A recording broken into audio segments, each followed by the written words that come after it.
ಕನ್ನಡ ಸಾಹಿತ್ಯ ಪರಿಷತ್ತಿನ ಚುನಾವಣೆಯ ಪ್ರಚಾರವನ್ನು ನಾನು ಪ್ರಾರಂಭ ಮಾಡಿದ್ದು ಈಗಾಗಲೇ ಪರಶಿವಪ್ಪನವರು ಹೇಳಿದರು. ರಾಜ್ಕುಮಾರ್ ಅವರ ಪುಸ್ತಕದ ಬಿಡುಗಡೆಯ ಕಾರ್ಯಕ್ರಮದಿಂದ ಅದು NR ರಮೇಶ್ ಅವರ ಸ್ಥಳದಲ್ಲಿ ಮಾಡಿರೋದ್ರಿಂದ ನಾನು ದಾಖಲೆ ಅಂತರದಿಂದ ನಾನು ಗೆಲ್ಲೋದಕ್ಕೆ ಸಾಧ್ಯ ಆಯಿತು ಅನ್ನುವಂಥದ್ದನ್ನು ಇಲ್ಲಿ ಹೇಳ್ತಾ, ವೇದಿಕೆ ಮೇಲೆ ಆಸೀನರಾಗಿ ಈ ಸಭೆಗೆ ಗೌರವವನ್ನು ಹೆಚ್ಚಿನ ಮಹತ್ವವನ್ನು ತಂದುಕೊಟ್ಟಿರ್ತಕ್ಕಂಥ ಎಲ್ಲ ಗಣ್ಯರೇ, ನಟ ಸಾರ್ವಭೌಮ, ರಸಿಕರ ರಾಜ, ಕನ್ನಡದ ಕಂಠೀರವ, ವರನಟ, ಸ್ವಾಭಿಮಾನದಲ್ಲಿ ಕೆಚ್ಚೆದೆಯ ಮಯೂರ, ಸಂಪತ್ತಿಗೆ ಸವಾಲು ಹಾಕಿದ ಬಹದ್ದೂರ್ ಗಂಡು, ಹುಲಿಯ ಹಾಲಿನ ಮೇವು ಕುಡಿದು ಬೆಳೆದ ನಾಡಿನ ರಣಧೀರ ಕಂಠೀರವ, ಛಲದಲ್ಲಿ ಬಬ್ರುವಾಹನ, ಭಕ್ತಿಯಲ್ಲಿ ಭಕ್ತ ಕುಂಬಾರ, ಮಹಿಮೆಯಲ್ಲಿ ಮಂತ್ರಾಲಯದ ರಾಘವೇಂದ್ರ ತೀರ್ಥ, ಕಾವ್ಯ ಕನ್ನಿಕೆಗೆ ಕವಿರತ್ನ ಕಾಳಿದಾಸ, ದೈನ್ಯತೆಯಲ್ಲಿ ಭಕ್ತ ಕನಕದಾಸ, ಕಾರುಣ್ಯದಲ್ಲಿ ಸತ್ಯ ಹರಿಶ್ಚಂದ್ರ, ಅದೇ ಕಣ್ಣಿನಲ್ಲಿ ಎರಡು ಕನಸು ಕಾಣುತ್ತಾ ಜೀವನ ಚೈತ್ರದ ದರ್ಶನ ಮೂಡಿಸಿದಂತಹ ದೇವತಾ ಮನುಷ್ಯ ಡಾಕ್ಟರ್ ರಾಜ್ಕುಮಾರ್. ಕನ್ನಡ ಚಿತ್ರರಂಗದಲ್ಲಿ ಹೊಸ ಸಂಚಲನವನ್ನು ಉಂಟು ಮಾಡಿ, ಪಾತ್ರ ಯಾವುದೇ ಆಗಲಿ ತನ್ಮತೆಯಿಂದ ಅದಕ್ಕೆ ಜೀವವನ್ನು ತುಂಬಿ ಡಾಕ್ಟರ್ ರಾಜ್ಕುಮಾರ್ ನಿನ್ನೆಯೂ ಇಂದಿಗೂ ನಾಳೆಗೂ ಎಂದೆಂದಿಗೂ ಬಂಗಾರದ ಮನುಷ್ಯ. ಕನ್ನಡ ನಾಡಿನ ಗಂಧದ ಗುಡಿಯಲ್ಲಿ ಬಾಳಿ ಬೆಳಗಿದ ಮಹಾಂಚೇತನಕ್ಕೆ ನಾವಾಡುವ ನುಡಿಯಾದಂತಹ ಕನ್ನಡ ನುಡಿಯಿಂದ ನಮ್ಮ ಗೌರವದ ನಮನ, ಕನ್ನಡ ಸಾಹಿತ್ಯ ಪರಿಷತ್ತಿನ ಗೌರವದ ನಮನ. ನಾನಿರುವುದೇ ನಿಮಗಾಗಿ, ನಾಡಿರುವುದು ನಮಗಾಗಿ ಎಂದು ಡಾಕ್ಟರ್ ರಾಜ್ ಅವರನ್ನು ಜ್ಞಾಪಿಸ್ಕೊಳ್ತಾ, ನನಗೆ ಅತ್ಯಂತ ಜೀವನದಲ್ಲಿ ಮರೆಯಬಾರದ ಘಟನೆ ಅಂದರೆ ಡಾಕ್ಟರ್ ರಾಜ್ಕುಮಾರ್ ಅವರಿಗೆ ದಾದಾ ಸಾಹೇಬ್ ಫಾಲ್ಕೆ ಪ್ರಶಸ್ತಿ ಬಂದಾಗ ಪುರಸ್ಕಾರ ಸಿಕ್ಕಾಗ, ಇದು ಪ್ರಶಸ್ತಿ ಅಂತಲೂ ಹೇಳ್ಬೋದು, ಪುರಸ್ಕಾರ ಅಂತಲೂ ಹೇಳ್ಬೋದು.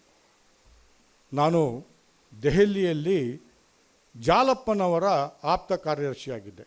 ಹಾಗಾಗಿ ಸಂಪೂರ್ಣವಾಗಿರ್ತಕ್ಕಂಥ ಉಸ್ತುವಾರಿಯನ್ನು, ರಾಜ್ಕುಮಾರ್ ಮತ್ತು ರಾಜ್ಕುಮಾರ್ ಅವರ ಕುಟುಂಬದ ಉಸ್ತುವಾರಿಯನ್ನು ನೋಡ್ಕೊಳ್ತಕ್ಕಂಥ ಒಂದು ಅವಕಾಶ ನನಗೆ ಸಿಕ್ತು. ಒಂದು ವಾರ ಅತ್ಯಂತ ಆತ್ಮೀಯವಾಗಿ ಬೆಳಿಗ್ಗೆಯಿಂದ ರಾತ್ರಿ ಊಟ ಮುಗಿಸಿ ಮಲಗುವವರೆಗೆ ಅವರ ಜೊತೆ ಕಳೆದಿರ್ತಕ್ಕಂತಹ ದಿನಗಳು, ಆ ಸಮಯ ನನ್ನ ಜೀವನದಲ್ಲಿ ಮರೆಯಲಾರದ ಮತ್ತು ಮರೆಯಬಾರದಂತಹ ದಿನಗಳು ಅನ್ನುವಂಥ. ಅದೇ ಸಂದರ್ಭದಲ್ಲಿ ದೂರದರ್ಶನ, ನಾನು ದೆಹಲಿಯಲ್ಲಿದ್ದರಿಂದ ದೂರದರ್ಶನಕ್ಕೆ ನಾನು ಸಂದರ್ಶನವನ್ನು ನಾನೇ ಮಾಡಿದೆ. ಒಂದು ಪ್ರಶ್ನೆ ಸಹಜವಾಗಿ ಒಬ್ಬ ನಟನಿಗೆ ಕೇಳಬೇಕಾದ್ರೆ, ಸಹಜವಾಗಿ ನಾನು ದೂರದರ್ಶನದಲ್ಲಿ ನೀವು ಇಷ್ಟೊಂದು ಪಾತ್ರಗಳನ್ನು ಮಾಡಿದ್ದೀರಿ, ಅನೇಕರು ಅನೇಕ ದೃಷ್ಟಿಯಿಂದ ಆ ಪಾತ್ರಗಳನ್ನು ನೋಡ್ತಾರೆ, ನಿಮಗೆ ಅತ್ಯಂತ ಪ್ರಿಯವಾಗಿರ್ತಕ್ಕಂಥ, ಜೊತೆಗೆ ನಿಮ್ಮ ಮೇಲೆ, ನಿಮ್ಮ ಜೀವನದ ಮೇಲೆ ಪ್ರಭಾವವನ್ನು ಬೀರಿರ್ತಕ್ಕಂಥ ಪಾತ್ರ ಯಾವುದು ಅಂದಾಗ ಯೋಚನೆಯನ್ನು ಮಾಡಲ್ದೆ ನಮ್ಮ ದೂರದರ್ಶನದ ಮಾತಿನಲ್ಲಿ ಹೇಳಬೇಕಾದ್ರೆ ಥಟ್ಟಂತ ಮಂತ್ರಾಲಯದ ಮಹಾತ್ಮೆಯಲ್ಲಿ ಮಾಡಿರ್ತಕ್ಕಂಥ ರಾಘವೇಂದ್ರ ಸ್ವಾಮಿಗಳ ಪಾತ್ರ ಅಂತಕ್ಕಂಥದ್ದು ನೋಡಿ. ರಾಜ್ಕುಮಾರ್ ಅವರು ಆ ಪಾತ್ರವನ್ನು ಮಾಡಬೇಕಾದ್ರೆ ಮೊದಲು ಹಿಂಜರಿತಾರೆ. ನಾನು ಮಾಂಸ ತಿಂತಾ ಇದ್ದೀನಿ, ಈ ಪಾತ್ರವನ್ನು ನಾನು ಮಾಡೋದಕ್ಕಾಗತ್ತಾ ಅನ್ನುವಂಥದ್ದನ್ನು ಅನೇಕ ಬಾರಿ ಅವರು ಹಿಂಜರಿತಾರೆ. ಕೊನೆಗೆ ಅವರಿಗೆ ಅತ್ಯಂತ ಆತ್ಮೀಯರಾಗಿರ್ತಕ್ಕಂಥ ಹನುಮಂತಾಚಾರ್ಯರು ಅವರ ಜೊತೆಗೆ ಪಾತ್ರವನ್ನು ಮಾಡಿರ್ತಕ್ಕಂಥವರು ಮಂತ್ರಾಲಯಕ್ಕೇ ಹೋಗಿ ರಾಯರ ಎದುರುಗಡೆ ನಾವು ಕೇಳಿಬಿಡೋಣ, ಚೀಟಿಯನ್ನು ಹಾಕೋಣ ಅಂಥೇಳಿ ಚೀಟಿಯನ್ನು ಹಾಕ್ತಾರೆ. ಚೀಟಿಯನ್ನು ಹಾಕಿದಾಗ ನೀವು ಮಾಡಬೇಕು ಅಂತ ಬರುತ್ತೆ, ಅಂದರೆ ಬೇಕು ಅಥವಾ ಬೇಡ, ಮಾಡಬೇಕು ಅಥವಾ ಮಾಡಬಾರದು ಅಂತ. ಮೊದಲನೇ ಬಾರಿಗೆ ಬಂದಾಗ ಇನ್ನೂ ಒಂದು ಸರ್ತಿ ಅವ್ರಿಗೆ ಅಳಕ್ಕಿರುತ್ತೆ, ಮಾಡ್ಬೋದಾ ಹೇಗೆ ಅಂತಕ್ಕಂಥ.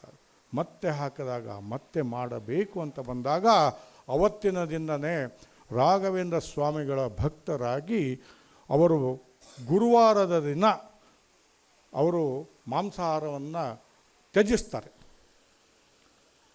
ಜೊತೆಗೆ ಮಂತ್ರಾಲಯದ ರಾಘವೇಂದ್ರ ಸ್ವಾಮಿಗಳ ಪಾತ್ರವನ್ನು ವಹಿಸ್ತಾ ಇರತಕ್ಕಂಥ ಸಂದರ್ಭದಲ್ಲಿ ನಮ್ಮ ರಾಘವೇಂದ್ರ ಹುಟ್ಟಿರೋದ್ರಿಂದ ಅವರಿಗೆ ರಾಘವೇಂದ್ರ ಅನ್ನುವಂಥ ಹೆಸರನ್ನು ಸಹಿತ ಇಡ್ತಾರೆ ಅನ್ನುವಂಥದ್ದು.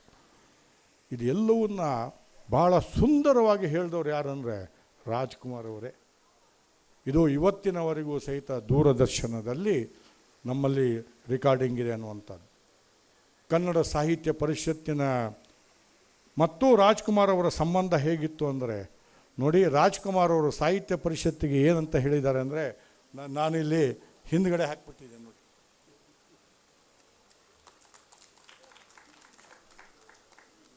ಕನ್ನಡದ ಸ್ವಾಭಿಮಾನದ ಸಂಸ್ಥೆ ಕನ್ನಡ ಸಾಹಿತ್ಯ ಪರಿಷತ್ತು ಅನ್ನುವಂಥದ್ದು. ಇದಕ್ಕೂ ಒಂದು ಘಟನೆ ಇದೆ. ದಾದಾ ಸಾಹೇಬ್ ಫಾಲ್ಕೆ ಪ್ರಶಸ್ತಿ ಬಂದಾಗ ಅವರಿಗೆ 1 ಲಕ್ಷ ರೂಪಾಯಿ ಬಂತು. ನೇರವಾಗಿ ವಿಮಾನ ನಿಲ್ದಾಣದಿಂದ ಕನ್ನಡ ಸಾಹಿತ್ಯ ಪರಿಷತ್ತಿಗೆ ಬಂದರು. ಚಪ್ಪಲಿ ಹಾಕೊಳ್ಳದೆ ಕಾರಿನಲ್ಲಿಯೇ ಹೊರಗಡೆ ಬಿಟ್ಟು ಸರಸ್ವತಿಯ ಮಂದಿರಕ್ಕೆ ಬಂದಿರತಕ್ಕಂಥದ್ದು. ಇದು ಕನ್ನಡ ಸಾಹಿತ್ಯ ಪರಿಷತ್ತು, ಕನ್ನಡದ ಅಸ್ಮಿತೆಯ ಪರಿಷತ್ತು, ಇದು ಕನ್ನಡದ ಸ್ವಾಭಿಮಾನದ ಪರಿಷತ್ತು ಅಂತ ಹೇಳಿ ನಮ್ಮಲ್ಲಿ ಬಂದು 1 ಲಕ್ಷ ರೂಪಾಯಿಯನ್ನು ದತ್ತಿ ಪ್ರಶಸ್ತಿಯನ್ನಾಗಿಟ್ಟಿರ್ತಕ್ಕಂಥದ್ದು. ಇದು ಸಾಹಿತ್ಯ ಪರಿಷತ್. ಹಾಗಾಗಿ ಪ್ರತಿ ವರ್ಷವೂ ಸಹಿತ ನಾವು ರಾಜ್ಕುಮಾರ್ ಅವರ ಹೆಸರಿನಲ್ಲಿ ದತ್ತಿ ಪ್ರಶಸ್ತಿಯನ್ನು ಇನ್ನೂ ಕೊಡ್ತಾ ಇದ್ದೀವಿ. ಇದರ ಜೊತೆಗೆ ನಾನು ಇನ್ನೊಂದು ಹೇಳಬೇಕು ಅಂತಂದರೆ, ಇದಕ್ಕಿಂತ ಮುಂಚೆಲೂ ಸಹಿತ ನನಗೆ, ಅಂದರೆ ದೆಹಲಿಯಲ್ಲಿರೋಕ್ಕಿಂತ ಮುಂಚೆನೂ ಸಹಿತ ಮೊದಲನೇ ಬಾರಿಗೆ ನಾನು ರಾಜ್ಕುಮಾರ್ ಅವ್ರನ್ನ ಭೇಟಿಯಾಗಿದ್ದು ಅಂದರೆ ಅವರಿಗೆ ಯೋಗ ಪಾಠವನ್ನು ಹೇಳ್ಕೊಡ್ತಾ ಇರ್ತಕ್ಕಂತಹ ಹಠಯೋಗಿ ನಾಯ್ಕರ್ ಅವರು ಪೊಲೀಸ್ ಆಫೀಸರ್ ಆಗಿರ್ತಾರೆ. ಅವರು ನಮ್ಮೂರಿನವರು, ಶರೀಫರ ದೊಡ್ಡ ಭಕ್ತರವರು. ಶಿಶುನಾಳ ಶರೀಫರ ಗುರುಗಳು, ಕಳಸದ ಗುರು ಗೋವಿಂದ ಭಟ್ರು ನನ್ನ ಮುತ್ತಜ್ಜ. ಹಾಗಾಗಿ ನಮ್ಮ ನಾಯ್ಕರ್ ಅವರ ತಂದೆ 1 ತಿಂಗಳ ಕಾಲ ಒಂದು ಕಾಲ ಮೇಲೆ ನಿಂತಿರ್ತಾರೆ. ಅಂಥ ಹಠಯೋಗಿಯವರು. ಅವರು ನನ್ನ ಕರ್ಕೊಂಡೋಗಿ ಮೊದಲನೇ ಬಾರಿಗೆ ರಾಜ್ಕುಮಾರ್ ಅವ್ರನ್ನ ಪರಿಚಯ ಮಾಡಬೇಕಾದ್ರೆ ಶಿಶುನಾಳ ಶರೀಫರ ಗುರುಗಳಾಗಿರ್ತಕ್ಕಂಥ ಕಳಸದ ಗುರು ಗೋವಿಂದ ಭಟ್ಟರ ಮರಿಮೊಮ್ಮಗ ಅಂದರೆ ನನಗೆ ಎದ್ದು ಬಿಟ್ಟು ನಮಸ್ಕಾರ ಮಾಡೋಕ್ಕೆ ಬಂದಾಗ ನಾನು ಹೇಳಿದೆ, ನಾನೇ ನಿಮಗೆ ನಮಸ್ಕಾರ ಮಾಡ್ತೇನೆ. ಯಾಕಂದರೆ ಶರೀಫರ ಗುರು ಗೋವಿಂದ ಭಟ್ಟರ ಗುಣಗಳನ್ನು ನಾನು ನಿಮ್ಮಲ್ಲಿ ನೋಡ್ತಾ ಇದ್ದೀನಿ. ಯಾಕಂದರೆ ಜಾತಿ, ಧರ್ಮ, ಕುಲ, ಗೋತ್ರ, ಧರ್ಮ ಇವನ್ನೆಲ್ಲವನ್ನು ಮೀರಿ ಮಾನವೀಯತೆಗೆ ಒಂದು ಕಳಸವನ್ನು ಇಟ್ಟಿರ್ತಕ್ಕಂತಹ ಒಂದು ಗುಣವನ್ನು ಹೊಂದಿರತಕ್ಕಂಥವ್ರು ನೀವು ಅಂತ ಹೇಳಿದೆ. ಅವತ್ತಿನ ದಿನ ನನಗೆ ನನ್ನ ಜೀವನದಲ್ಲಿ ಅತ್ಯಂತ ಕೊರಗಿರ್ತಕ್ಕಂಥದ್ದು ಅಂದರೆ ಮಹೇಶ್ ಜೋಶಿಯವರೇ ನನಗೆ ಶಿಶುನಾಳ ಮತ್ತು ಕಳಸಕ್ಕೆ ಹೋಗಬೇಕು ಅಂತ ಹೇಳಿದರು. ನಾವು ರಾಜ್ಕುಮಾರ್ ಅವರು ಅಪಹರಣ ಆಗೋಕ್ಕಿಂತ ಮುಂಚೆ ಒಂದು ದಿನವನ್ನು ನಿರ್ಧಾರ ಮಾಡಿದ್ವಿ. ಆದರೆ ಇವತ್ತು ಹೋಗೋಕ್ಕಾಗಲಿಲ್ಲ. ಯಾಕಂದರೆ ಅವತ್ತು ಅವರಿಗೆ ಹುಷಾರಿರಲಿಲ್ಲ. ಹಾಗಾಗಿ ಅವರ ಡಾಕ್ಟ್ರು ಹೋಗಬೇಡಿ ಅಂತ ಹೇಳಿದರು. ಅದಾದ ಮೇಲೆ ನೀವು ಹುಷಾರಾದ ಮೇಲೆ ಹೋಗೋಣ ಅಂತ ನಾವು ನಿರ್ಧಾರ ಮಾಡಿದ್ವಿ. ಅದು ಹೋಗ್ಲಿಕ್ಕಾಗಲಿಲ್ಲ. ಇದೊಂದು ನನ್ನ ಜೀವನದಲ್ಲಿ ಭಾಳ ಕೊರಗಿನಿಂದ ಇರ್ತಕ್ಕಂಥದ್ದು. ಇವತ್ತು ಮೌಲ್ಯಗಳು ಅಂತಂದಾಗ ನಮಗೆ ಕಣ್ಣು ಮುಂದೆ ಕಾಣ್ತಕ್ಕಂಥದ್ದು ರಾಜ್ಕುಮಾರ್. ನನ್ನ ಹೆಂಡತಿ ಇವತ್ತು ಹೇಳ್ತಾ ಇದ್ಲು, ನಾವೆಲ್ಲರೂ ಚಿಕ್ಕವರಿದ್ದಾಗ ಸಿನಿಮಾ ನೋಡ್ತಾ ಇರಬೇಕಾದ್ರೆ ಯಾರಾದರೂ ಮಗ ಇರಬೇಕು ಅಂದರೆ ನಮ್ಮನ್ನ ರಾಜ್ಕುಮಾರ್ ಅಂತ ಮಗ ಇರಬೇಕು, ಮಾವ ಇರಬೇಕು ಅಂದರೆ ರಾಜ್ಕುಮಾರ್ ಅಂತ ಮಾವ ಇರಬೇಕು,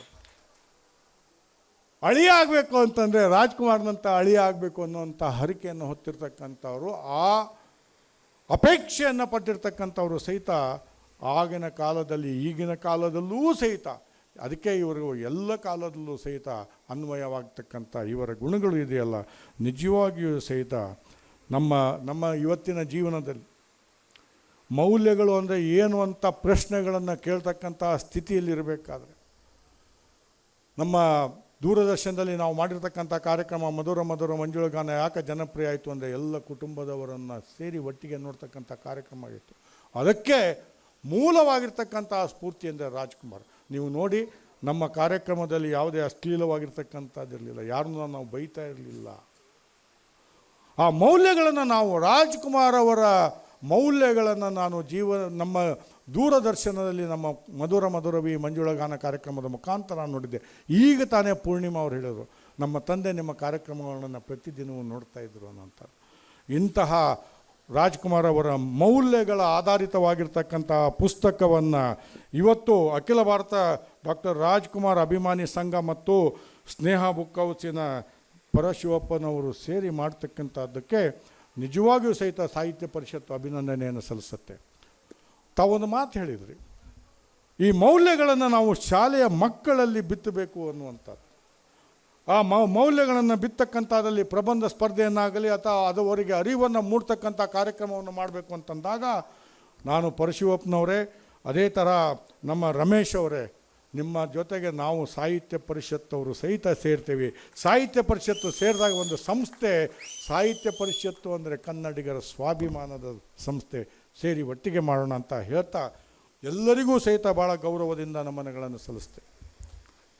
ಭಾನುವಾರದಿಂದ ಸಿನಿಮಾ ನೋಡಲ್ದೆ, ಹೊರಗಡೆ ಹೋಗಲ್ದೆ, ಈಟಿಂಗ್ ಔಟ್ ಅನ್ನುವಂಥ ಇದು ಒಂದು ಹೊಸ ಕಾನ್ಸೆಪ್ಟ್ ಸ್ಟಾರ್ಟ್ ಆಗಿಬಿಟ್ಟಿದೆ ಇವತ್ತು.